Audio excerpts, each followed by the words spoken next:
Hey there, I'm so pumped to tell you about an amazing new community I've launched called Grief to Growth Circle Community. It's a space for people who are grieving to come together to support each other, and for people who want to know who we are, why we're here, and where we're going to have those conversations, all the things we talk about on the podcast. So I invite you to join me at grieftogrowth.com/community to become part of this compassionate crew. The best part, it's 100% free. And you have access to me in addition to everybody else in the community. In fact, the podcast will be there so you can talk about the things we talk about in the podcast right there in the community. There's also some premium content if you want to go deeper in the work I'm doing, but mostly it's about building relationships and community and about sharing resources and supporting each other. So come on over and check it out. It's grieftogrowth.com/community. I'll see you inside. Close your eyes and imagine.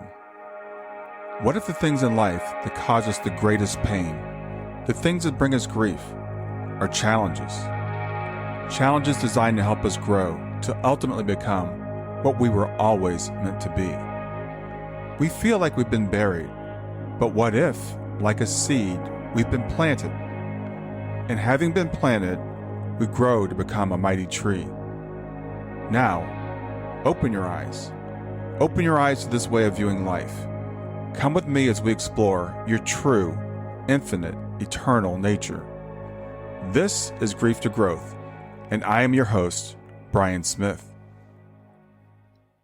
Hey there, welcome to another episode of Grief to Growth, where we go deep in understanding life's greatest mysteries and navigating through life's challenges. I'm your host, Brian Smith, and whether this is your first time joining us or you've been a longtime listener, I want to welcome you back to the program. Today, we've got Loreli Drache. Actually, I need to ask her to pronounce her last name, but I'll ask her that in a second. Loreli's life is a profound tapestry of near-death experiences, spiritually transformative encounters, and mystical phenomena. She's a galactic, celestial, Sasquatch, dragon, fae, and orb contactee, bringing a wealth of knowledge from her unique and expansive experiences. She's a certified Usui, I believe this, Shiki Ryoho Reiki Master Teacher, a quantum shamanic lotus energy healer, a medical intuitive, a psychic medium, and a spiritual mentor. So you can tell she wears a lot of different hats. She's also trained in traditional Western medicine. She integrates her medical training and her spiritual insights to guide others on their paths. She's also an intuitive joy artist, a channel painter, and a graphic designer, using her creative talents to connect with the divine. So today we're going to go over a lot of topics that you might imagine, including mindfulness, the power of words and emotions, manifestation, and healing through remembrance. We're going to go into the mysteries of the quantum field, Christ consciousness, and body consciousness, and discuss the dreamscape, concurrent lifetimes, and the role of being a divine conduit. That's our challenge, is to get to all that. Afterwards, make sure you go to our community to join in the conversation. It's grieftogrowth.com/community. And with that, I want to welcome Loreli. Thank you so much, Brian, and thank you for having me speak to your community. Yeah, as far as my last name is pronounced Drache. It's Drache, German. okay. Yeah, it's Old Germanic for dragon, which kind of fits if you think about it. So. Yeah, exactly. So I know you've got a lot to share with us. So if you could start by telling us about your experiences and how you got to be where you are today. It's been a long, joyful, yet challenging journey, Brian, to say the least. But from the time I was born, I remember my mother, I mean, even at 5, saying I was an old soul. Like, you couldn't tell me anything. And I always looked for both perspectives, you know, the proverbial term that I'm not fond of, but the devil's advocate, so to speak. Like, well, maybe they meant it this way. Used to drive my mother crazy. But at 7 years old was my first near-death experience. I happened to be, I think, just messing around the kitchen that day when my aunt and uncle came over. We lived on 191 acres in rural Wisconsin. And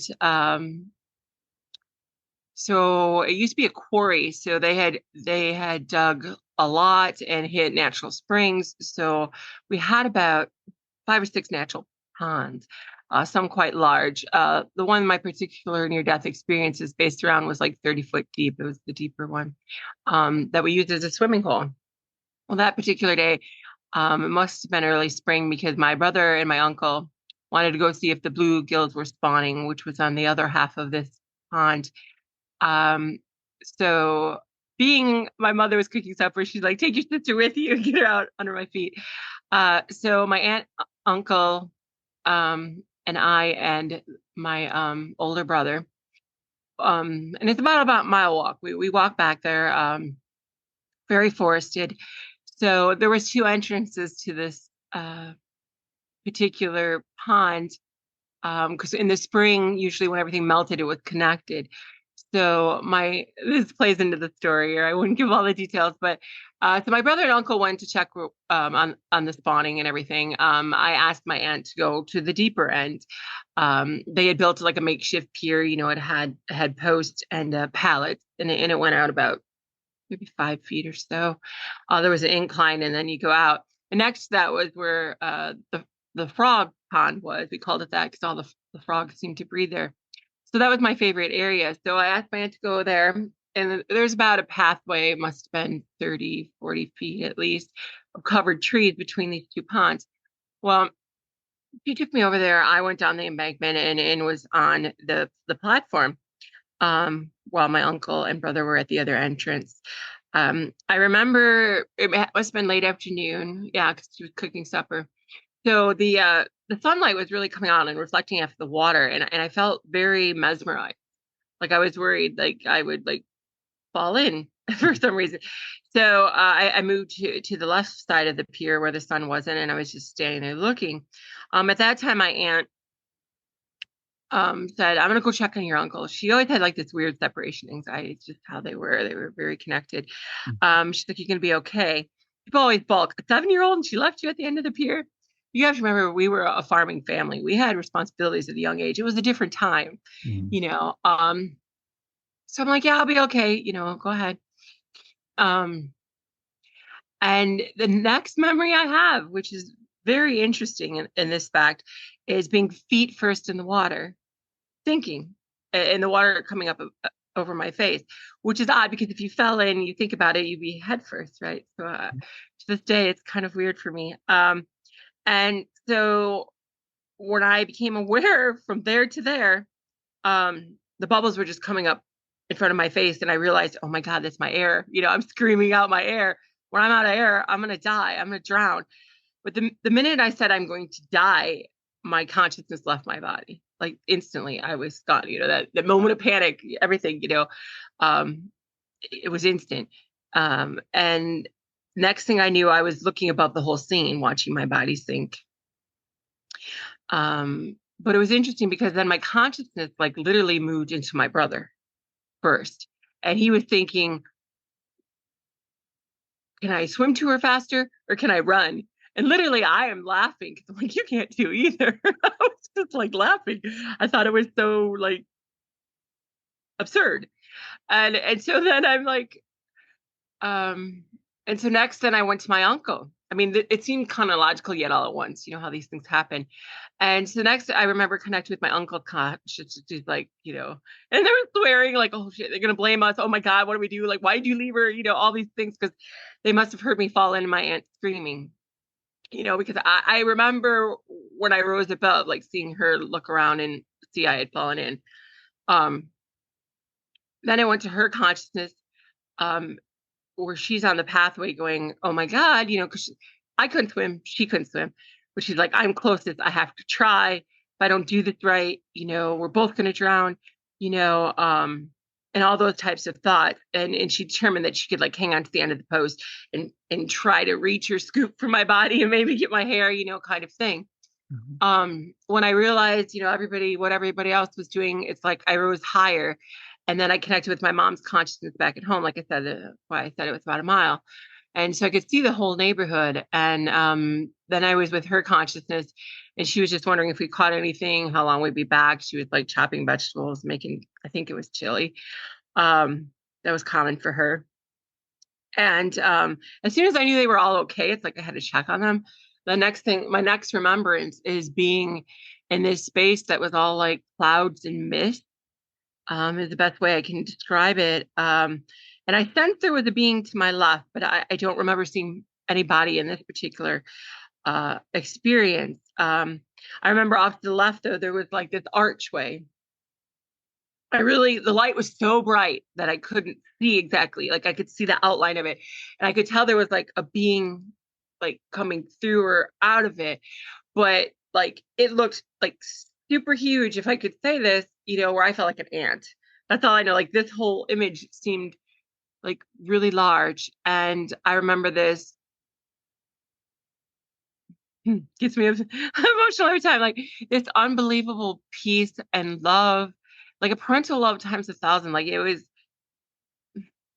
nothing I'd ever felt. My family kind of knew how to love, but nothing like this. And in the light, I kept thinking, like, how am I looking at this? What's going on? This should burn my eyes out. It was like looking at the sun. It went from like white to yellow to amber to orange, but it was like huge, picking up this whole presence.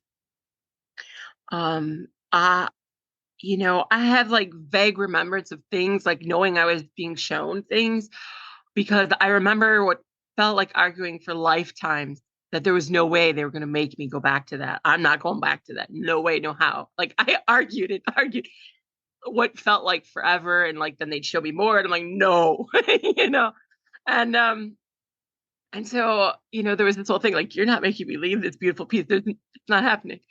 But then it was like almost like I compared it to the Truman Show, because that's the only way I can. Everything else felt telepathic, but all of a sudden there's like this big booming voice that encompassed everything, and it was male, and it said, "You must go back. You have more to do." And it was like very powerful, very forceful, and I'm like, yeah. Mhm. I also remember like, it's like you don't lose your personality. I've always been stubborn, and I'm like, okay, well, they can make me go back to my body, but they can't make me get in it. Right. But as soon as this voice came through, I'm like, okay, I was at, I like, yeah, like I knew there was no more arguing. And so next thing I know, I'm like looking at my body, and they had pulled it up the embankment and laid it on its side. And um I didn't see any ill effects. It's not like I was coughing up water or anything like that. But I didn't feel in my body, and I guess I didn't speak to the next day. Like not really. So I thought I was in like maybe like shock, but not shock, like I just didn't. Um, so they brought me home, all like, oh, she was drunk, apologetic kind of thing. The only thing I remember from that is the next day we had an old Victorian farmhouse. And we had these like Victorian captain's chairs, that would be on each end of a big wooden dining table. And then there was one up against our stairway, and our stairway had a door. So I have a very photographic memory. So this is how I remember things. So I remember sitting there, and I remember having this conversation with my brother. I said, like, why were you thinking that? There's no way you could swim or run. And I mean, I remember him turning white and his jaw dropped, like, there's no way. My body was underwater. How do I know these things? Mhm. And I do remember telling my mother like the next day that I died. And it was weird because I swear I relived it all overnight, over and over. I remember that like all of it was coming to me. And so she knew something had happened to me, because no way I knew what she was doing in the kitchen. He was doing that. And I have to speak to this. My family had already had experiences with what they thought were like, and possibly, like ET type galactic experiences and Sasquatch experiences and things, even and spirit experiences before I was born. So there wasn't as much denial, even though I was raised German Catholic, but kind of loosely by then. So at least I had that support. I don't think I was probably a teenager, things rapidly changed. I don't want to skip ahead after that, because, I had this knowing, and I used to, as a kid, love Wonder Woman or Lasso of Truth, but like it became where I could see everyone's truth. So like if they weren't truthful to me, I had no filter. I'm 7. I would just be like, that's not true. Or just like be whatever, and call them out, or like, you're not paying, like I didn't know any better. My mother kept having to go, honey, you can't say that, like, but you said that, like I had no filter. So it Mhm. took me a long time to learn discernment. And I started to have prophetic dreams. I think the most disturbing, especially for my age at the time, is I came back sensing when souls were leaving. And it was always like 2 weeks before I'd get totally like ill, and they'd look like like the best I can compare it to is like wax dummies. Like you could tell they were there. They were glossy and almost melty looking. You could tell the spirit and their energy was preparing to leave. And that was very frightening for a child. Like these people are melting, mom. And I have to laugh about it now because, young me, I feel for her. Mm.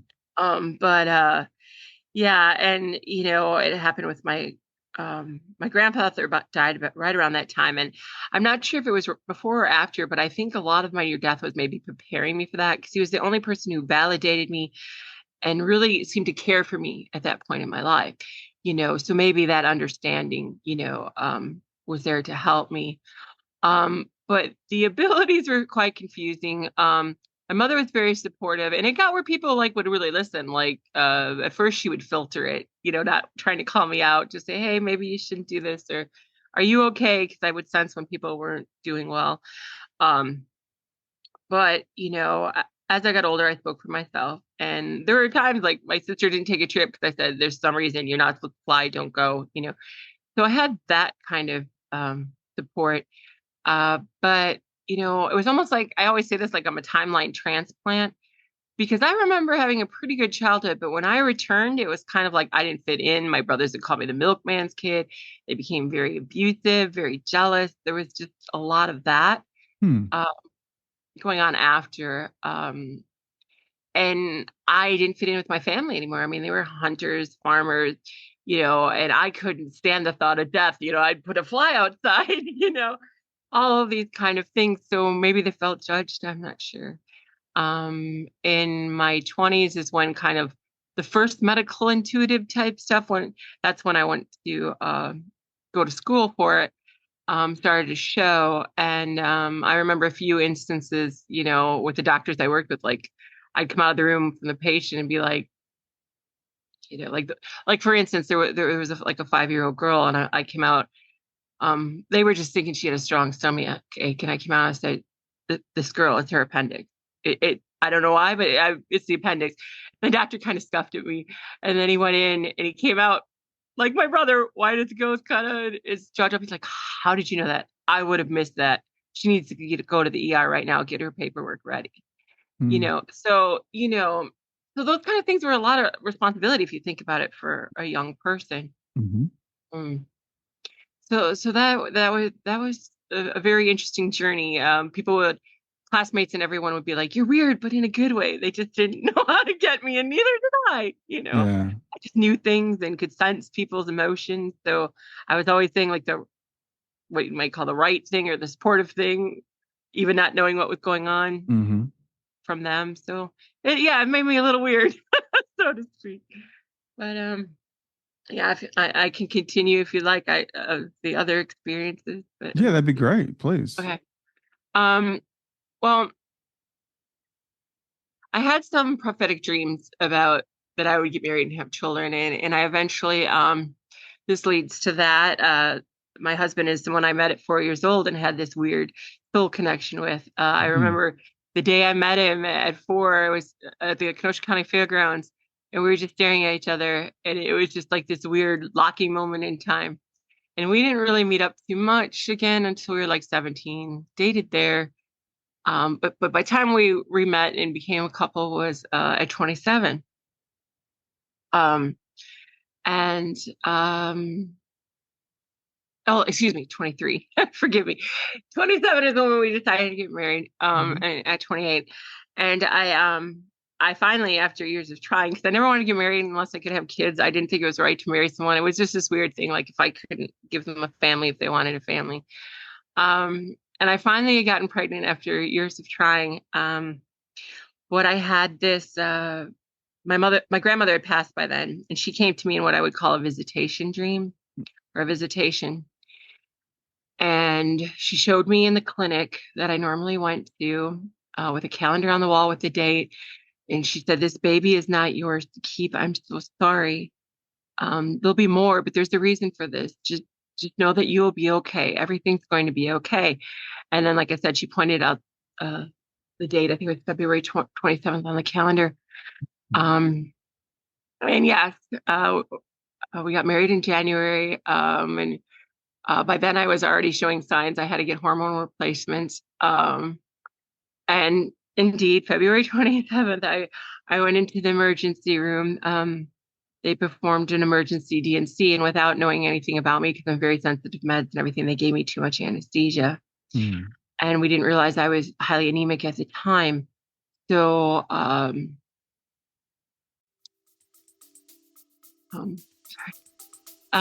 so Stay with us. We'll be right back. Hey there, I'm testing out a new feature. I'd love to get your feedback on it. It's called Fan Mail, and you can send me a message right from the show notes of the podcast. So look for the link that says send me a text. You can ask a question for a future podcast. You can suggest a guest or just give me any feedback you want. Just remember, it is one way. I can't text you back, and I will not have your name, your email address, or your phone number unless you include it in the message. Let me know what you think.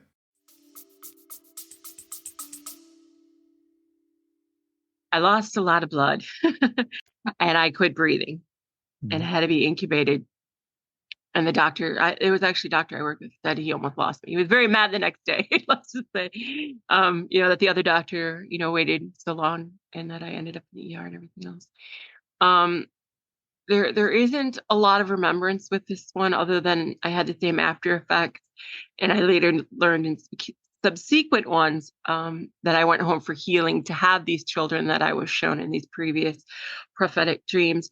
And that I have remembrance of like being in this like healing room with these beings. But at the time, I didn't come back with that remembrance. I just knew something had happened. Even my family was weird because I was so calm about it. And I'm like, this is how it's supposed to be. Everything's okay. Like I was calming everybody else. In fact, I had a big one of those, home parties scheduled that night, and everybody was shocked. I'm like, I don't need to cancel that, like I was okay with it. My husband, on the other hand, had a lot of guilt and a lot of different things, and he did not handle it well. We had to actually wait when they were trying to discharge me from the hospital the next day. And this is why the doctor was so stressed. There was another woman in distress who almost lost her baby, and she had finally delivered. So everybody was rushing because it was an emergency because of all of the things that happened. So we heard the new baby scream, and that's when my husband really broke down. Like I said, I was all okay with it. It's like I knew about her. I knew everything that was going on. It was really surreal time. But the knowing I came away with was like it was my body resetting and learning how to have a baby. And basically, the autopsy proved the same thing. My doctor said to me, your body was figuring out how to make a baby. The systems didn't interconnect, and that's why her heartbeat had stopped.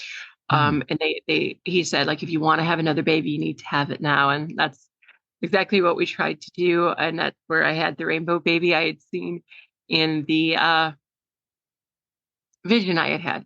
I had my son, which is a lot to get into even with that, because with each of my children and even with him, I had pre-birth communication with them. Wow. He told me he would be born with the cord wrapped around his neck twice, and if I pushed, he would die. And I'm pretty sure just because of his abilities, I think he had like a near death in the womb, like that. He came out like purple blue.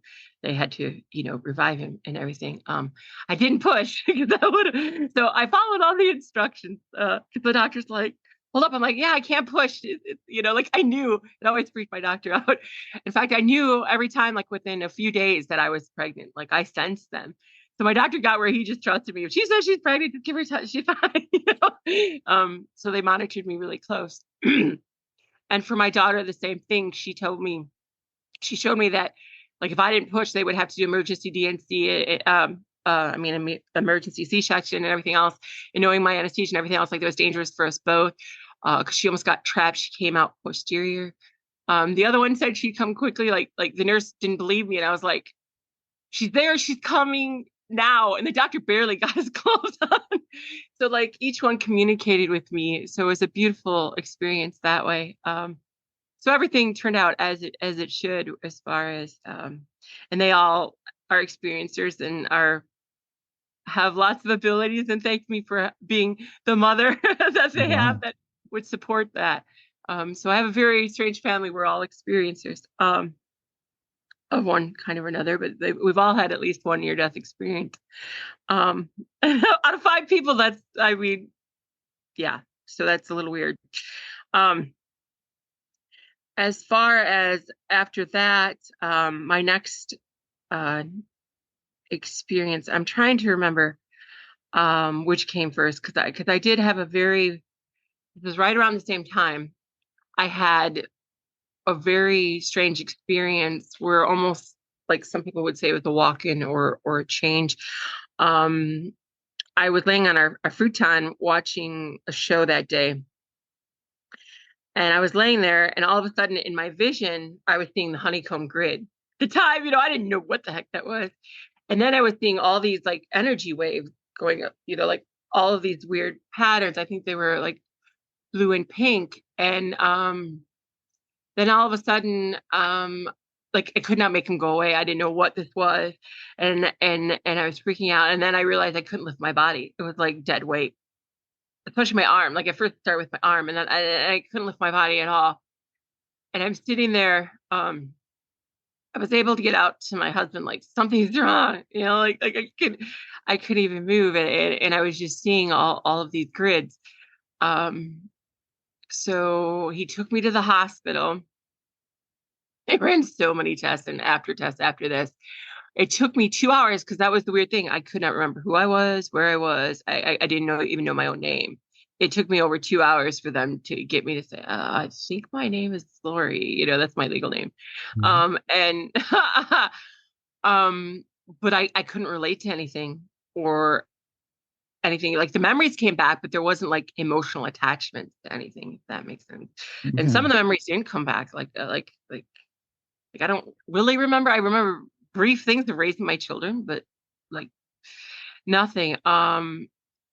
They checked, the heart, the carotid, the brain, everything. They couldn't find a reason for it whatsoever. There was nothing.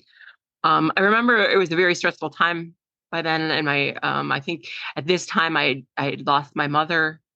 My husband had a nervous breakdown over that. They were very close. It was the only mother figure he had. So like there was a lot of stress, and I remember just wanting to escape. So I don't know if that, some people say that sometimes different aspect of your soul step in when that happens. So it was like I said, they never found a medical reason. They tried to say maybe it was a complicated migraine or a TIA, but there was no evidence of anything. They didn't know. And I had no further ones like that after that. I have seen the grid since, but no other not being able to move my body or anything. And then my third death experience, I had lost blood flow to my brain. My husband and daughter were there when this happened. She was probably maybe 7. So this is about 30. Yeah, she was about 6 or 7. Yeah, because I was about 36. And anyway, I staggered back like 5 or 6 feet. I don't have any memory of that. I just remember like starting to blank out, going, what's going on? Like everything was blanking out. And I stumbled, my husband said, like 5 or 6 feet into the front door. I fell back against the door jamb. And he said I seizured. I looked like I seizured. And then I slumped over like I was dead, and he didn't see me breathing. And then he was freaking out. So I'm there slumped over, but I was instantly gone to what I call Heaven City. I was with a being that's looked like my mother, but I remember going like, she didn't have the same energy. I'm like, you're not my mom. And they seemed very contrite, and like they were surprised I recognized that energetically. And they're like, I got the telepathic, the weird understanding, like, it was just to keep you calm, and someone you could connect with, And I remember this time I did see like a body. I remember seeing my legs, and I remember sitting on this like marble type bench. But there was the mist again. Like I just remembered the mist. It's almost like, I don't know if they put that there so you don't remember the rest, but I remember being on this bench talking to this being, and they were very comforting, like a mother figure, and I remember she was rubbing my leg, and she was like, it's okay. You've done enough. You can stay now. You've done enough. And I remember getting like the intuitive knowing, like I had put in a positive balance, I could stay. And I remember freaking out going, no, I got to get back to my daughter. I had to be there for my daughter. I had other kids, but there was this remembrance prior and during this of another life where I had died on her at the same age. I was a cobbler. It looked like 1800s London, and it was like the cobblestone bridge, and my shop was on one side, but then people like lived on the other side. And it was dusk, and I was coming home. So I had, my money pouch from the day and all of that. And two guys came out of the shadows of the trees at the other end of the bridge and stopped me. And they demanded my coin purse and whatnot. And I remember giving it to them. And the one had like a musket ball type, handgun at me. And he's the one who got greedy. He's like, no, I want your pocket watch too, because you could see the chain. I remember that. And the other guy's, no, let's just go. We got the money, kind of thing. And was grabbing at him. Well, those guns are hair trigger. And it went off and shot me like right under the right ribs, and this is significant in a second. But and then they were like freaking out, and oh my God, like they didn't mean to, kind of thing. And they ran away. And I made my way home. My house like 2 after this bridge. And I remember coming in and like collapsing in my wife's arms. My daughter, my oldest daughter, was my daughter then, same age. And I had died in my wife's arms. I remember.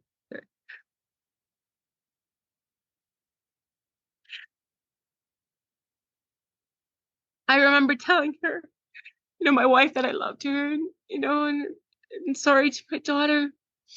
And my daughter does have some memories of how they struggled afterwards and lived on the wharf, and I had to do things on the docks and things, because in that day and age, the man was the one who cared for everything. Right. So, and I don't know, it seems like everything at once. Like, I don't know if the decision to come back for her out of love and not doing that, same trauma to her soul again was part of the reason that I got to come back, or what, it kind of all seemed blended. But the significant thing is, when I was born into this life, I had a pain there, like my whole life. It would make me collapse. Same thing, tons of testing, no reason for it. I later found like I have a slight narrowing there, but not quite there. So I always had that pain, and when I had this understanding and forgiveness, I hadn't had it since. You know what I mean? That I had forgiven that lifetime, that wound. So that's very significant in that. And that's a lot of the work I do now, is helping people, let go of some of these things that are carry over a cellular memory. My next experience was actually connection to Christ consciousness in 2019. I started getting like knowings and almost like channeling in a voice, that said, I'm Yeshua, don't call me Jesus, you're equal to me, I'm your brother, you can do what I can do. All these type of things that were totally against my Catholic upbringing. Right. So this particular day,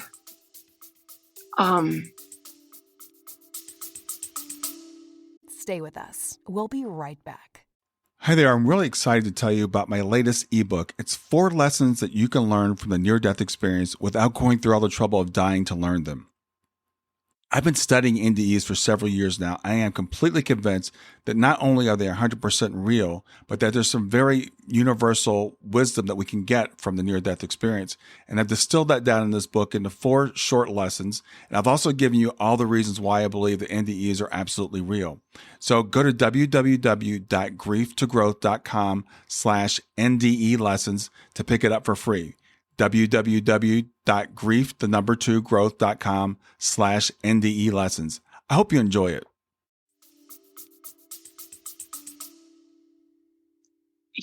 I was sensing this, and the need to get outside, and the need to ground. And I wasn't even really aware of grounding at the time. The moment I stepped outside I call it like the Lucy moment, like the movie. Like all of a sudden, I got all these knowings, and all this stuff was coming to me about how I've been with Earth since it was a thought form, and how, Eden's always been here, but it was our choices and our free will, and it was a fall from frequency. And they were showing the Earth as like this magma, and how it turned and became a planet, and all of this stuff, like all these images, like super, super fast. And I literally, that's what the Lucy moment comes in, because I was like, no, no, stop. I felt like I was going to become one with everything. Like I was losing my own identity because there was all this information. And so then it came through more as like feelings and energy, and being shown, like I said, my accountability in it all, but almost not like a collective accountability of all the free will choices we made to where we are now. And I remember just ugly crying, going, I'm so sorry. I forgot who I was. I'm so sorry. I mean, I was ugly crying and begging the universe for forgiveness. Then there was these like, it's like I've started to become and feel everything. There's these 3 huge trees at the end of my driveway. And it was like they were showing me everything. And I remember calling them, and I still do, the Sentinels, which is really interesting. That's the name, the Sentinels. And I just remember, like I said, this complete connectiveness, and I felt like all the pain of these and suffering of all these choices, and that's where I was really like lost in emotion. And I remember then, it was very odd to me now, but I do it more now. But at the time, I had never done this. I started singing, and almost like, I do have Norse heritage. The closest thing I could find is like how the Sami thing, and it was all these vocalizations and all of these things. But I felt like it was like healing me, putting protection, and like healing the land, like I was putting it out into the universe. And that must have went on for like, it felt like at least 20 minutes of this thing, like this energy just pouring out of me. And then I remember like almost coming to it. I was just standing there with my arms down, with my hands up, and just in this complete thing. And I didn't know really what had happened to me, but it was almost a validation, because when I came back inside, like I said, my daughter's very intuitive. She's had 2 entities and everything else. And she was like, who are you? You're not my mother. This isn't you. What happened? And I was like, I said, I just, like, I was like almost speechless, like, not that, and I tried to explain to her what happened, but I think it was almost like a purification of my energy as well. And from there, like, much more things started to happen, and my abilities grew exponentially. Especially then, I was called to get attuned to Reiki, and that just blew my medical intuitive way out there, right? Like I could hear the organs speak to me. They had voices, they had personality. They literally were their own energy agreements, living beings inside the body. So that was very profound for me. Like, oh my God, they have their own consciousness. I never speak to my body. I don't think of my body. Which brings me also to something of my 4th death experience. But in between there, during this, I understood that I was supposed to speak the truth of creation and all these other things. But I was like, I'm the most extroverted introvert you'd ever think of. I purposely became a hermit when I moved here. I'm not even on GPS. Okay. Like I'm like, and they're telling me I'm supposed to speak my truth, and talk about these things wherever, and all these other things that were given to me during this experience. And I'm like, no, no, no, no, no. Well, like I said about my change in frequency and things started to manifest super fast. Like something I would say would happen the next day, sometimes a half hour, depending how big it was. But it became so obvious. My husband's like, stop that, especially with animals. Like I said, I wanted the this kind of cat or that kind of cat, and they literally would show up at the door, standing on their hind legs, knocking with their paw. Like It got to be obvious. My family's like, Mom, watch what you say. Well, along with this, Ned Matina runs the largest NDE group, and somebody had posted in it. And this is 2021. Was my 4th death experience. Somebody had posted in it that they posted a meme about lame ways we died. So people were saying, next time I want to do this, next time I do that. Well, I made this joke that I wanted to go like grandpa, not the passengers in his car. Are you familiar with the joke? Oh, yeah, yeah, Grandpa died in his sleep. Right. yeah. Well, not even a week later, I had, and I did have some things leading up to this, some autonomic nervous system issues where like I was glitching. Like one moment I couldn't move or I couldn't swallow or even couldn't breathe. It was some weird things because I had a lot of autoimmune issues. Anyway, so not even a week later, I even said like I wasn't feeling right when I went to bed that night. I stopped breathing in my sleep. And my first awareness was that I was in this cloudy space. There was no light or no portal this time. Mhm. It was like my soul family, like the people that I knew that were still alive showed in that form. So like I knew my husband and daughter were over here. But the main beings was someone that is like my twin flame soul connection. And I've had that validated by other shamans. And he was in front of me. And a friend I had made when I moved here was over here. They play a significant kind of role in this, but it was like a simultaneous thing. I'm getting like a lecture. I call it like getting called to the principal's office by my twin flame saying like at your level of light, like my high frequency, I had to be careful what I say, what I put into the universe, because it'll happen like that. I have this whole lecture going on of at your level of light, you can't do this. What are you doing? And I remember saying, well, human means a dit. I don't remember once I'm there. I literally said that, which is kind of funny. And I remember them like just not finding it humorous. Right, But right.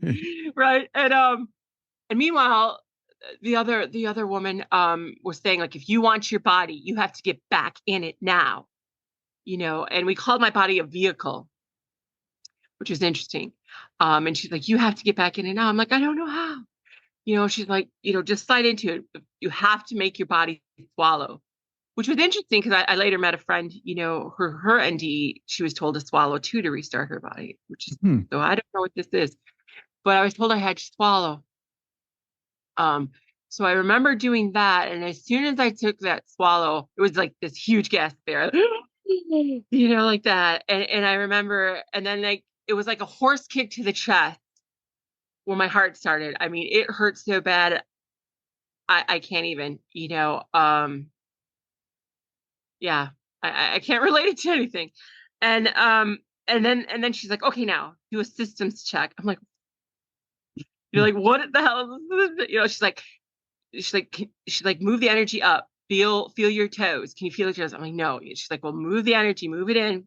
Come on. Like she was like walking me through this. And as the energy like came back to my body and I was making it, I don't know how, like making it move up through my body. And I just remember that was like the worst pain imaginable. It's like having your arm asleep, but your whole body like that, all your nerves trying to come on. It was horrendous. Like I never want to go through that again. Horrendous. And but that's the only way I can describe it. And it was so painful. I mean, it didn't last long, but longer than I wanted to. Okay. And yeah, that was terrible. And they're like, okay, can you move now? And I'm like, yeah, like, and I'm like, and I remember like being half in, half out. And I'm like, how do I get in this thing? I got it going. How do I get in? And and so it did take me a little bit as far as that goes. And I remember, and this from a medical perspective, I think is more like shock. I shook. My whole body shook like almost seizure like for 20 minutes. That I do remember because that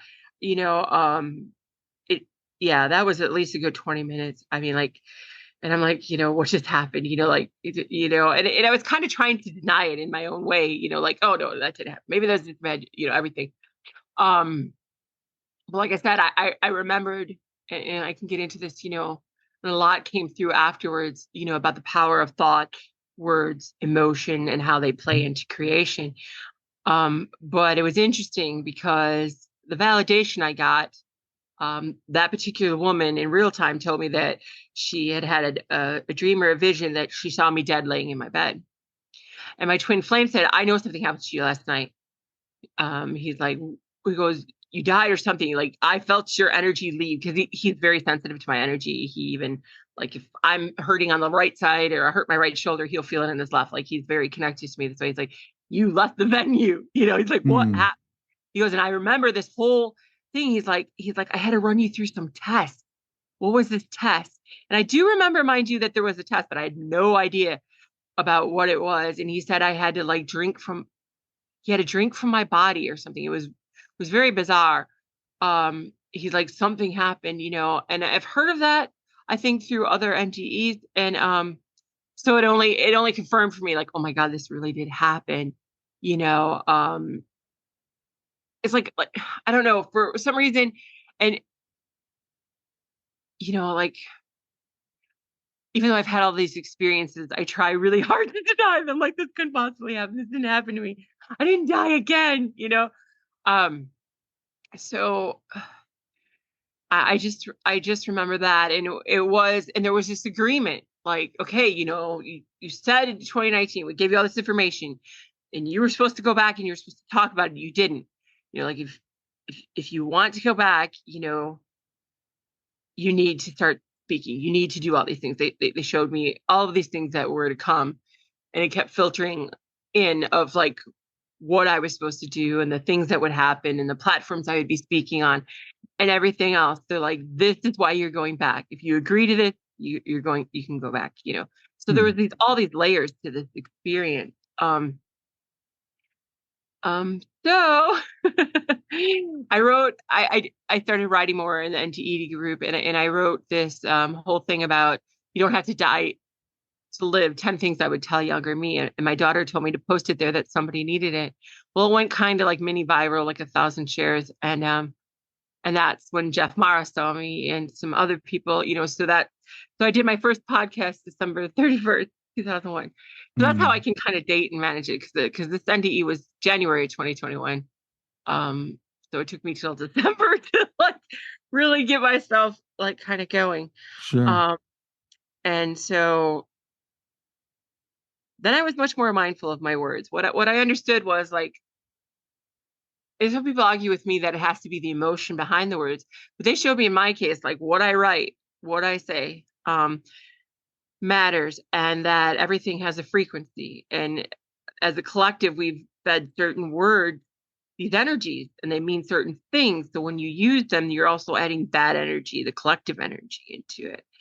And the other thing, was that they told me that, like, my voice carries frequencies, and I was bringing back healing frequencies and light codes, that I have all these agreements to work with and do work with. And so, for a while there, I was like, really, really, like, almost, I don't want to say paranoid, but, like, watching what I say and how I put things into the ring. And then I became more aware of how words are used, because, think about it, even like when we're celebrating stuff, we're like, you're really killing it. Think about that. Right. And, like, we say good morning, but if you look at the root of morning, it means to mourn the day. All of these things. So I always say good day, but I'm saying, like, just to switch my mind and be more mindful, because the more I understood, the more we raise our vibration, the more mindful we do need to be of how we're expressing ourselves in the universe. Words can be a blessing or a curse, as somebody would tell. There's a reason it's called spelling, all of these things, because everything is frequency. But there's a collective frequency words carry. So I think, too, that's why they kept giving me new words to call things. Like, that's why I say I'm a divine conduit. That's the word that they gave me in a remembrance guide. I have to sometimes use these other labels just to, make other people understand what I do. But, there was a lot of that. One of the major experiences I had that expanded my gifts was, I was like, I don't know if it was an out of body exactly, but I was shown this being in, at the time I wasn't attached to it, but it was like another version of me laying in this hospital dying. And then there was this big, beautiful, I would just call her a goddess, like these red wings and these ornate gold highlights and gold in her wings and gold things on her. And I remember her saying, like, and the understanding of her saying, like, these abilities are now yours. You asked for these. And she used the term witch, and I freaked out. She's like, no, no, no, not what your people think witch is. She's like, these are your like your divine abilities of Mm-hmm. being able to alchemize energy and know how energy works and how to use energy and everything else. And she came through this big violet Merkaba, like into this timeline. And like I felt this whole energetic, I would call it an energetic overlay, move into me. And that's when a lot of the other things expanded, of being able to use portals and vortexes and, what I call being able to see other timelines or connect them through what a lot of NDEers talk about, tunnels and things. Mm-hmm. Well, that's what I would see, is these tunnels connecting, and I would be able to connect these consciousnesses and be able to speak to them in like real time. Like if you, let's say you have what you call a past life as the German poet. I don't know why, that's just what I was called to say. And I would be able to like open this thing where you're in the same space and time. Mm-hmm. So like his knowings and abilities would be able to connect with you, or that we're trying to connect with you. I'd be able to see, like, and often, it was kind of funny because it's like talking to ancestors. They're like, oh, he gets that for me. He gets that ability for me. Like they were so happy to see like their knowledge had carried over. Mm. So that was a very profound thing. And I've never really talked about that in a podcast, but I was really called to tell you about that. Because we don't realize the interconnectedness. They show it to me like a spider web of all these lights. We're just this little fractal of all of that. And what I see in the work I do is this, like what I call initial incarnation wound, because you think you go being this mighty thing into like this genie into a lamp. So you forget that you're all and everything, and there's a lot of wounds I've seen with that, like of disconnection, that separation and everything.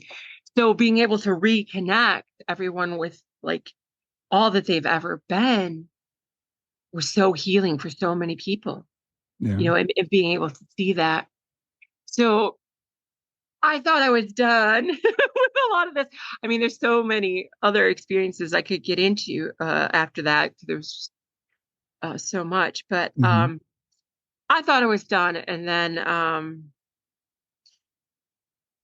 it was kind of strange because it's like my family sunstick. My kids are like, this last December 19th, the week prior to that, my kids are like, Mom, how would we handle the house? How would we do these? What are we going to do if something happens to you? Like they were sensing it. I had another autonomic, and this, I was bad. I ate something. I'm very sensitive to MSG. And, sometimes they list it as natural flavors and other things. So I accidentally ate something that had MSG, and I knew it because I was like getting numbness and weird twitches and everything else. Well, it triggered the autonomic again, and I quit breathing in my sleep. But this one was strange. It's the first time I went somewhere where like there was nothing. It was this huge void. It was like this black expanse of velvety, like you felt loved and at peace and just like held, almost like being in the womb, I want to say. Mm-hmm. But it was expansive. And I remember thinking, well, where am I? Oh my God. Like, did I die again? Like, oh God, what? This isn't right. Why am I here? Why am I seeing this? And I'm like, did I die again? And I'm like, where's my body? And as soon as I asked those things, you know, um, my body was available to me. And I went through a similar process as the fourth. But this time my heart was like 8 times. And I literally thought I was having an infarction. But I remember like having this conversation, and this voice said to me, like, because I'm like, why did I have this? I thought I was done with this. Aren't I doing everything you told me? Like all this Right. stuff. And there was this voice, and it said to me, and I realized, I had attached to this. The voice said to me, there is only death because you still believe in it. Like I kept recreating these death things, thinking that was the only way home, the only way to be at peace, the only way to feel connected. Hmm. And it was like, you don't have to die to be home, and you don't have to create death to do so. And it was all like a you as a collective you, like stop creating death in this experience, and that was very profound for me. Because it made me see like, yeah, I truly believe like to be at one with creation, I had to die. And that wasn't true. And I didn't have to age my body. I didn't have to put it through all these struggles and illness and disorders and all of this, what we think is the natural progression. It was never meant to be that way. All of this understanding. So that was like a huge aha moment for me. Prior to this, too, I was having some health struggles that return that I just want to speak to this because I think it's also very important. I was very angry, and I'm like, you asked me to be of service. So, why aren't you healing me? I have to heal this in order to be of service. I was really kind of cursing. Yeah. And I was like talking to Archangel Michael and he like pulled me out of body and he was like, I can't remove what you've already pulled into your experience, i.e. from the quantum field, right? I can only remove your attachment to it so it moves through your experience faster. And then it was like all these reels playing out of all the times I had attached to things and made them bigger than they needed to be in my experience. Like there are things that we plan in our experience because how it was shown and described to me, it's like, well, you agreed to have this, but whether it was a cold or pneumonia was all how much energy you fed it and chose to experience it. That particular thing in your plan. And I was like, oh. It was like, it was the whole face palm kind of moment. Like, yeah, I realized how I had created so much of that because, especially having medical knowledge, I would freak out. I had like medical anxiety, like, oh my God, this could happen, that could happen, this could, and all of these things the minute something would go wrong. But also I realized at the same time as well of other things, like whether they were good or bad, like we want to judge that when they're just an experience. But how I pulled things into my experience, that whole, as my friend Colleen likes to say, imaginifestation. She's got her own word for it. Yeah. Of like how much energy do we put into the good things? Because we tend as a society and conditioning to worry, but how much do we project and put into what we do want to experience? Like, yeah. And part of this whole manifestation thing that I learned was in the word of creation, there's all these boxes of potentiality. So when you like try to control rather than surrender to the divine flow, you're cutting all these potentialities off for you to experience. Like, I want a red truck. It has to have big tires and it needs to be a Ford and it needs to be this. You're cutting off all the potentiality of having something you may want.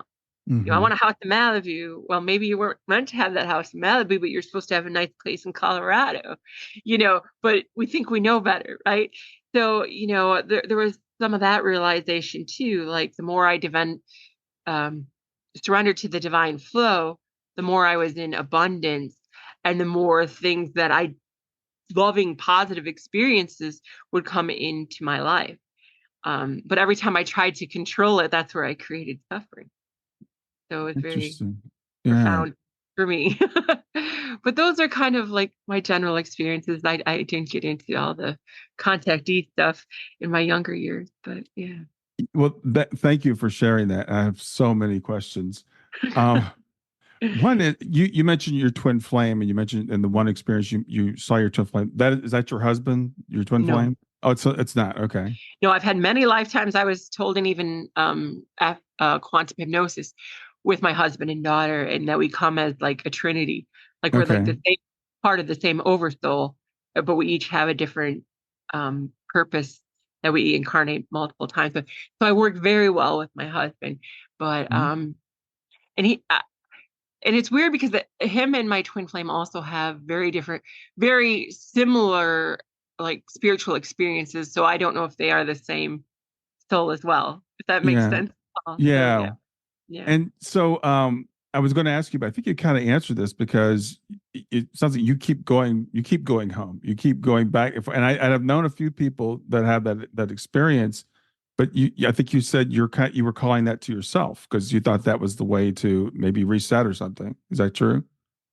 Yeah, that's how I kind of, by the last experience, understood it. Like, stop creating death in your experience. Mm-hmm. And it's interesting too, because in an angel meditation and different angel contact that I have had, there was an IANS workshop about angels my friend ran, and Archangel Samael, who people know as the angel of death and various things, kept appearing to me, and he even came to me in experience, like, you can't keep like outrunning death in this weird sense of like, because I've had all these experiences that have shown me, like, I keep transferring rather than like parts of me going home, I keep transferring these abilities to different lifetimes. And I think that's what he meant in the fact that, like, um in that sense, because it was really hard for me to understand this as far as that, but maybe he meant because I keep coming back from my experience. Like, I keep making these deals and different things of like, to be of service. Mm-hmm. Um, I'm not sure, but it was, oh, I know what it was. Sorry, forgive me. Part of it was that, and somebody even pointed out this to me, that I work more with the dead than the living. Like, Mm-hmm. I can see the past, present, future, like the whole aspect, the 360 views of things. So I've done a lot of what you call timeline work or readjusting, because they've even shown me this. And I don't get into a lot of this, but adjusting timelines for the highest good, like my consciousness going and making like a more loving choice in that timeline than I originally would. And I've been shown, like, each time we do that, each time we ascend to our highest timeline, it's like a ladder. We're pulling each of them forward and expanding like our oversoul as a whole.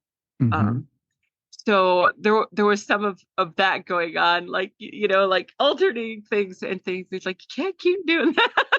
Yeah. Well, Yeah. speaking of timelines, because you mentioned past lives, and I've heard people say that there is no time, and Right. that our lives are actually parallel as opposed to Yes. past. What are your thoughts on that? I very much subscribe to that, because when you get to a certain level of consciousness, like, you can connect with all of those and know their abilities and know different things about them. And even working with clients, I can see how these different things are affecting them, or the different skills that they brought forward from their oversoul.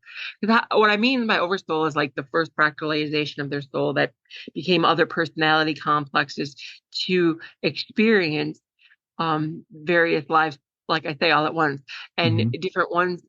And they've shown me like 3 to 4 personality complex will come into one particular lifetime for things they want to work on, and even switch out sometimes. Like, I can sense when a new one is coming in, because their abilities will help me get through the next chapter of things. Yeah. So we're always this huge network of aspects of ourselves, is what I see.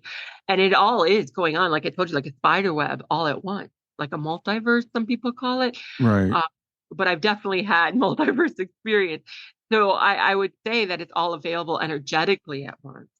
Like, if people are like, I don't want to reincarnate, I'm like, you don't get it. Y'all go home when you graduate. That's why you want to bring them all forward. Like, it's not that you're going to keep coming back, at least in the phase of that timing. It's a blink for all of them.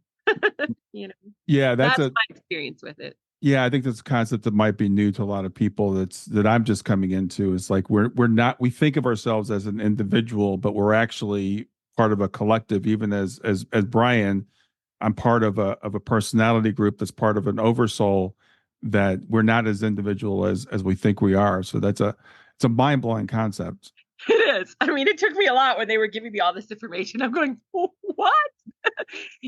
And it's interesting, because my particular team, one of them, it was Sabrina. She's a grid worker, and that's why I see so much grid work stuff. Mm-hmm. Bringing in the new Violet grid and everything else. But so all the information, like, I was getting, I believe, through her, was in very simulation terms and very energetic computer, like phase lock, fiber optic, download, source code, like a lot of stuff. Like one of my experiences was just seeing the whole source code in, I think that was after that whole thing with the Merkaba. Mm-hmm. All these source codes started just pouring out. And I even came to when it was happening and they're like, just relax, stay calm. We got to finish up with this. Like literally. And it was all these numbers like 00 something, something, something, something.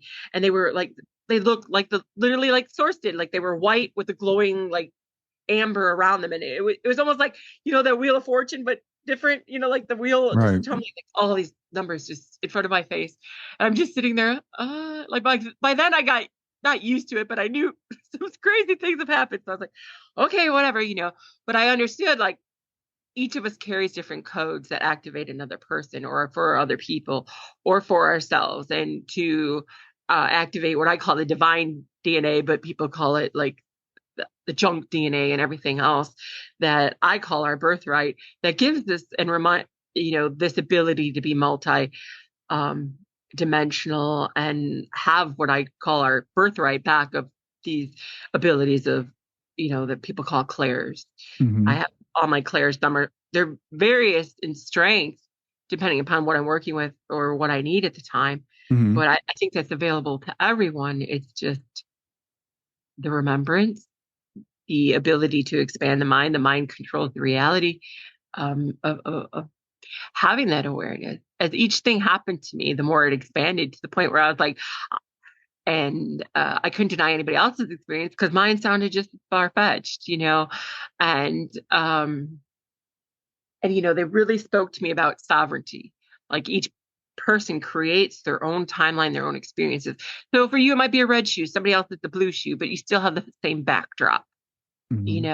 And their energy agreements is what keeps it interweaving.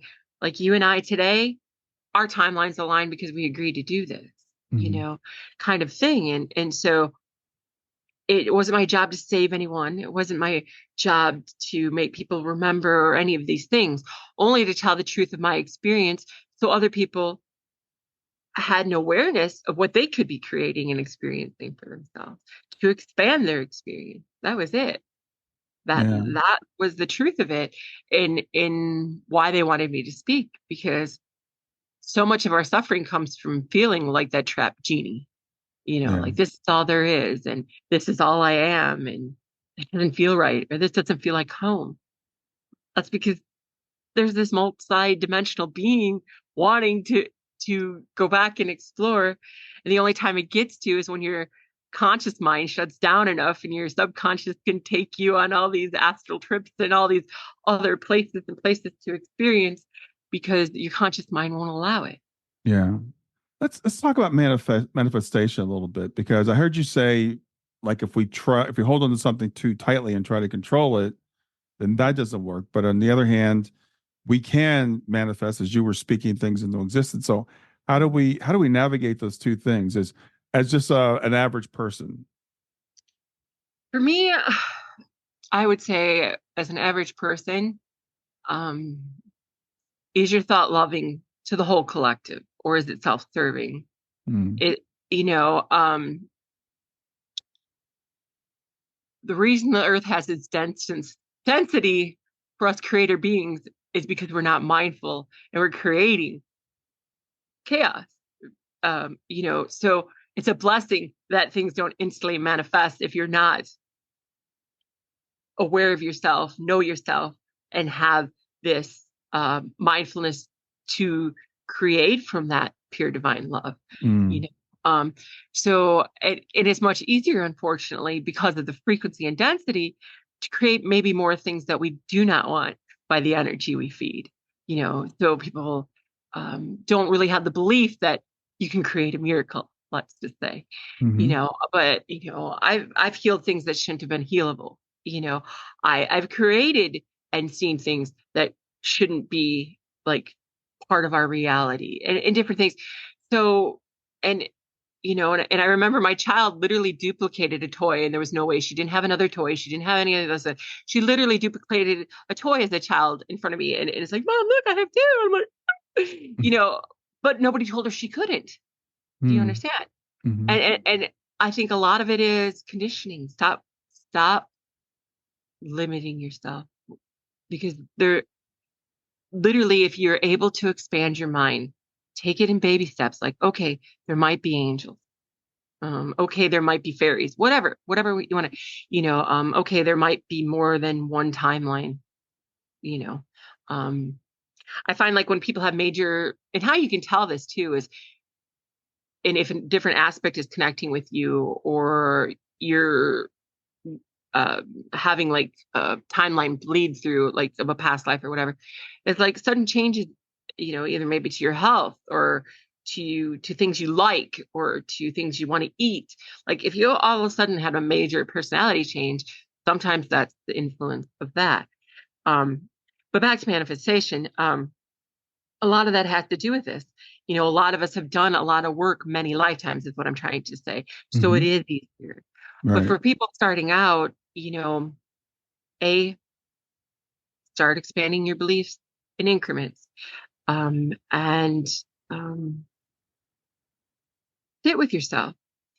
I think the biggest thing to opening ourselves up, is taking at least 2 hours a day to sit with your own energy and your own thoughts, and dispel anything that isn't loving, because anything that isn't loving is an illusion.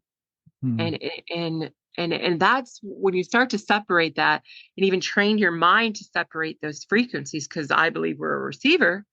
It'll start to do so automatically, to where you're only seeing things from a loving perspective.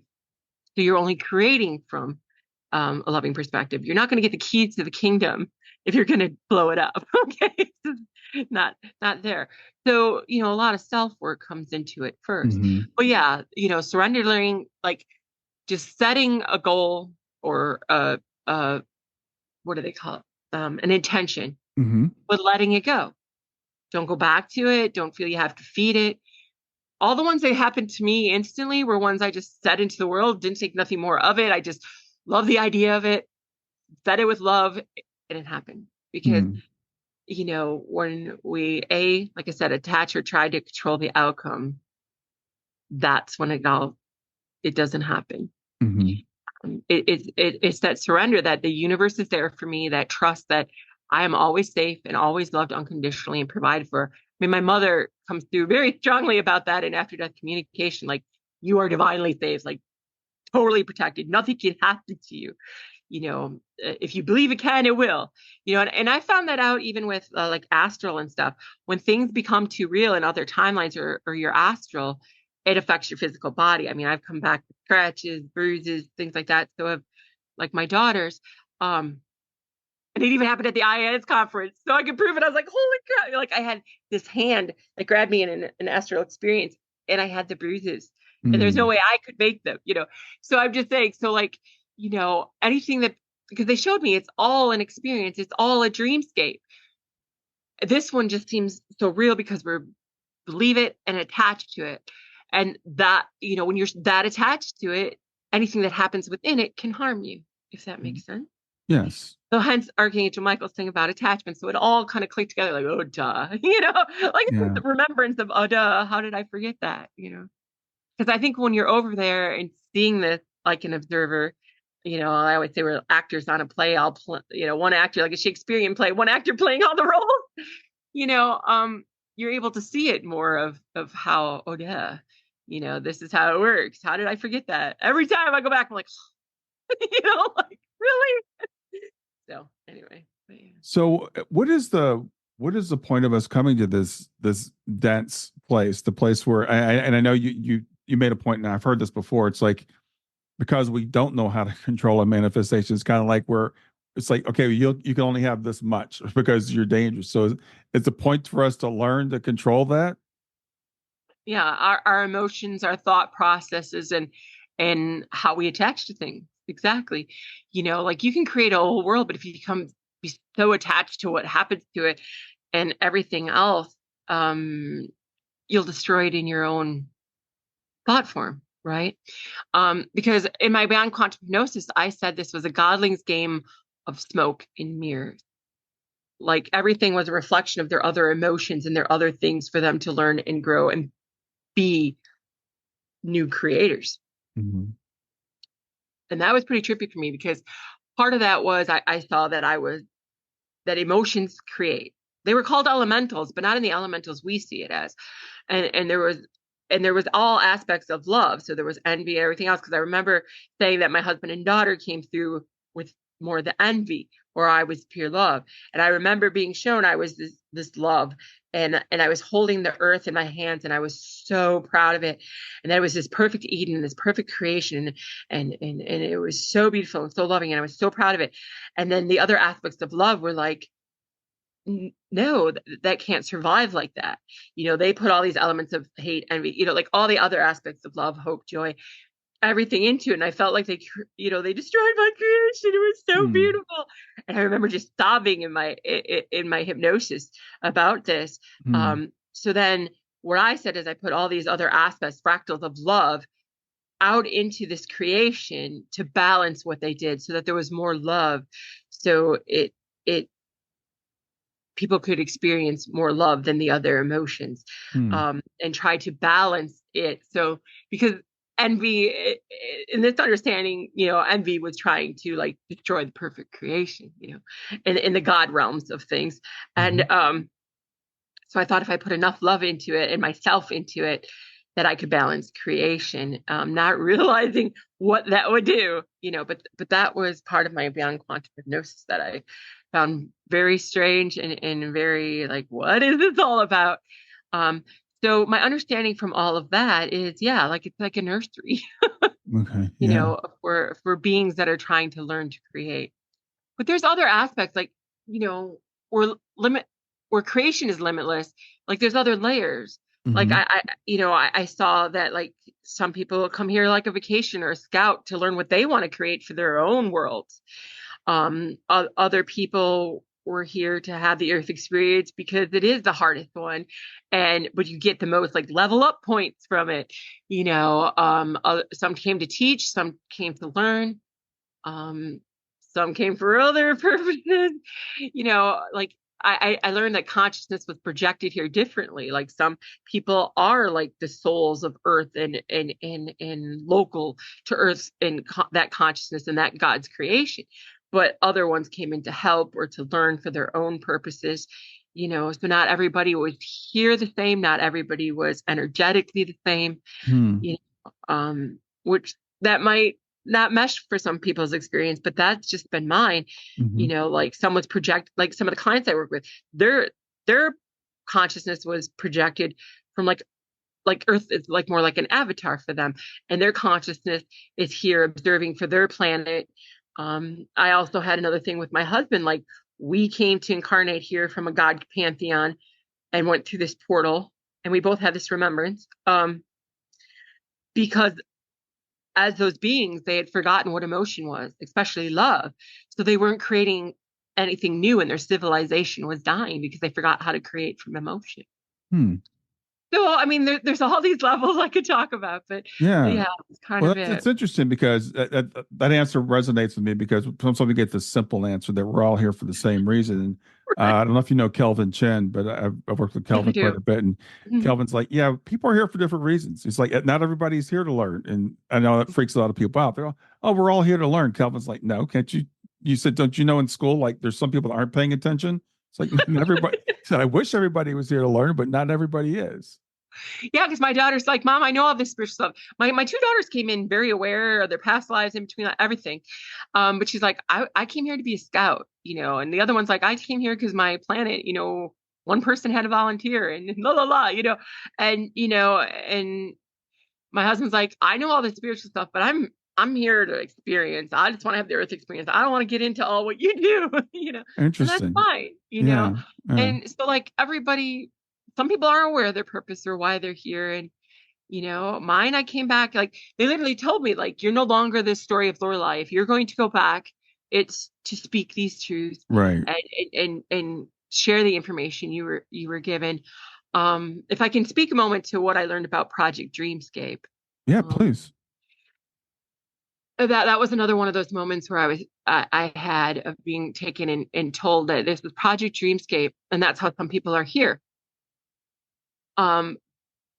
where it's almost like Avatar, these people that have these dreams or remember planets such as Avatar that I've seen,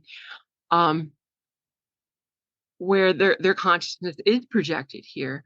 But the problem was that it became so real to them and the technology as such that their neural cortex became embedded with the technology.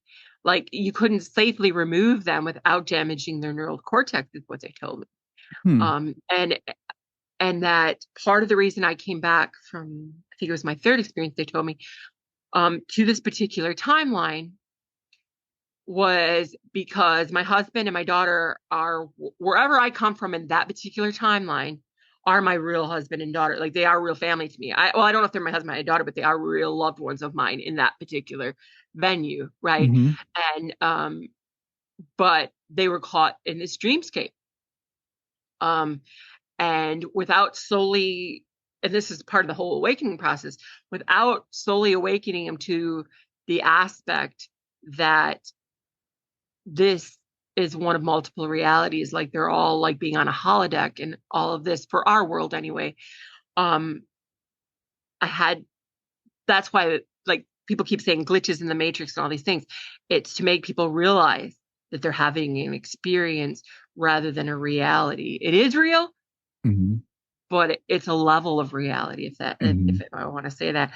And so for that particular experience, they were showing me that all of that was created to slowly wake people up to the aspect that they're these multidimensional beings, and this isn't their only reality, and this isn't their reality, and all of those things, because they found that if they tried to manually eject people, they become catatonic, and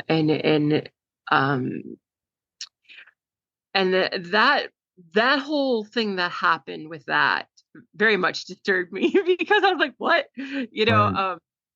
But it made sense to me on so many levels. And I guess that's why there was a movie called Bliss. I think it was on Prime or Netflix, where there was this whole situation and they tried to it was something similar, but not.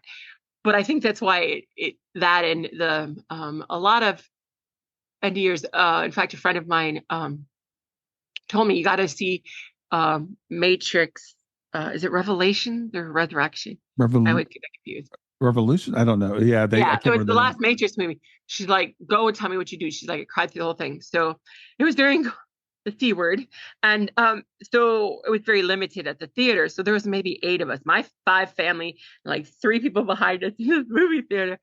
And here's us, my whole family was like, it was like a documentary. We were bawling, we were crying, we were cheering. Finally, somebody gets it, Yeah. And these poor people behind us had to wonder what's going on with these weird people. Yeah. And so I went home and told her, I'm like, oh my God, you were right. Cause she's like, I bawled. She goes, let me know. And I'm like, yeah, that was everything I've seen, but like I tell people, that's just another layer of truth to experience. Yeah. And that's what's so beautiful about being consciousness, because I've been outside the whole creation aspect of it. And it's this, I can see why we create all of this, because consciousness alone sitting with itself without it was a vast loneliness that I never want to experience again. So I can see why all this and why consciousness, as whether you call it an AI energy or whatever, would create all of us and all of this experience and love it like a parent, because So is lonely the right word? I think so. I mean, imagine if you were locked in a deprivation chamber. I've heard that causes some profound experiences, but imagine that for eternity if you had nothing to watch, nothing to do, Right. and you couldn't visualize your own thoughts. Like how like mine is all visual. Even the Akashic Records plays that like a movie. But imagine you didn't have that. You were literally nothingness, but conscious of it. Yeah. You would want to create, wouldn't you? Yeah, Want exactly. something. Yeah, we need some contrast to know who we are, right? If Right. I were everything, then it would be a bit like being nothing. Yes. We have to have something around me, something to play off of, another consciousness to interact with, or something to see, or something otherwise it would be very lonely, I would think. Right. So you would create something outside yourself, and then that being felt that way, and hence the fractalization of consciousness. Yeah. Those veils help us be and have these individualized experiences. We're part of a whole, Hmm. but that oneness with the whole, while still being your individualization, create, I don't know, this is all coming to me, so bear with me. I'm seeing it as I'm saying it, but that oneness of still being your conscious personality complex, yet knowing you're a part of this huge collective of experiences, rather than being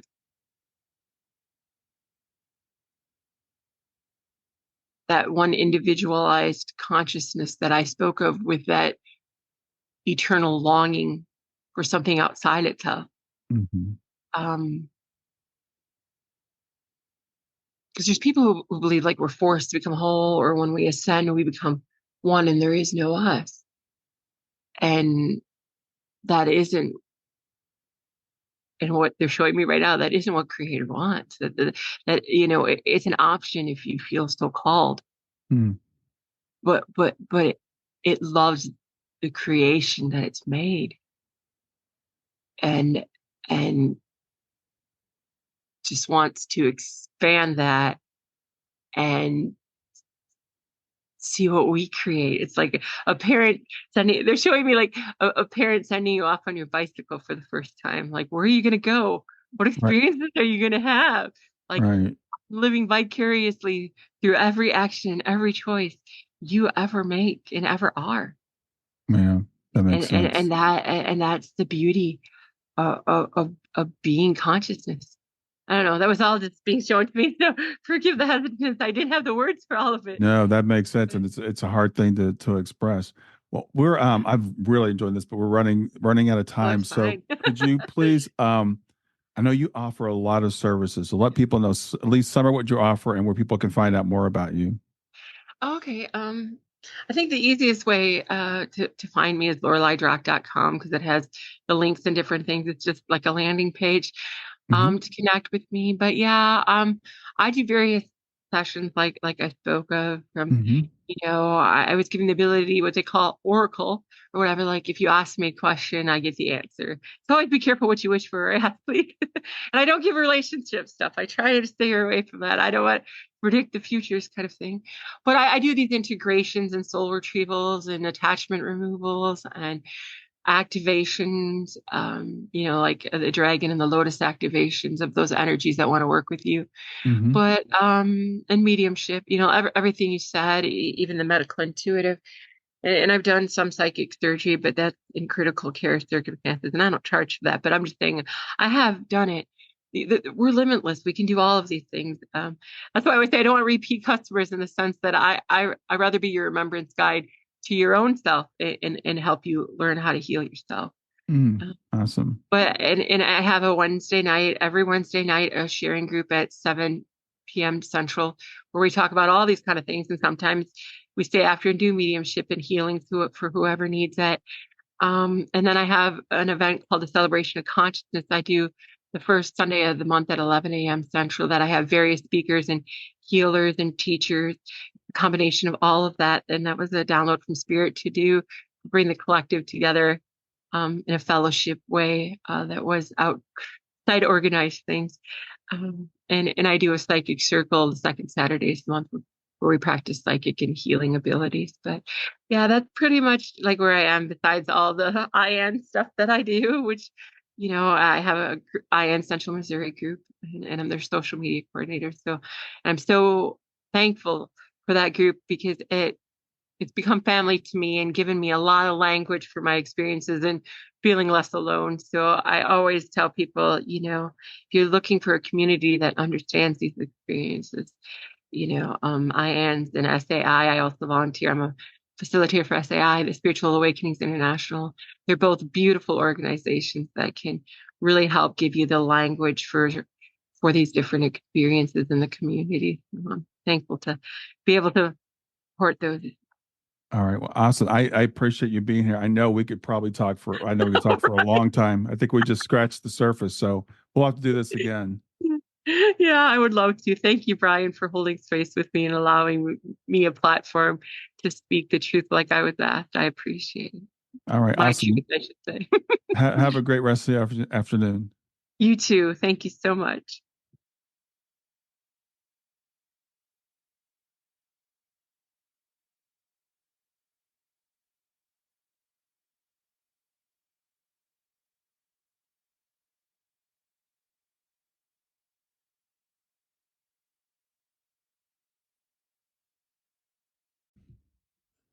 Hey there, if you like this episode, come on over and talk about it. Let me know what you liked. If you didn't like this episode, come on over and talk about it. Let me know what you didn't like. Go to grieftogrowth.com/community and look for Talk About the Podcast. I'll see you there.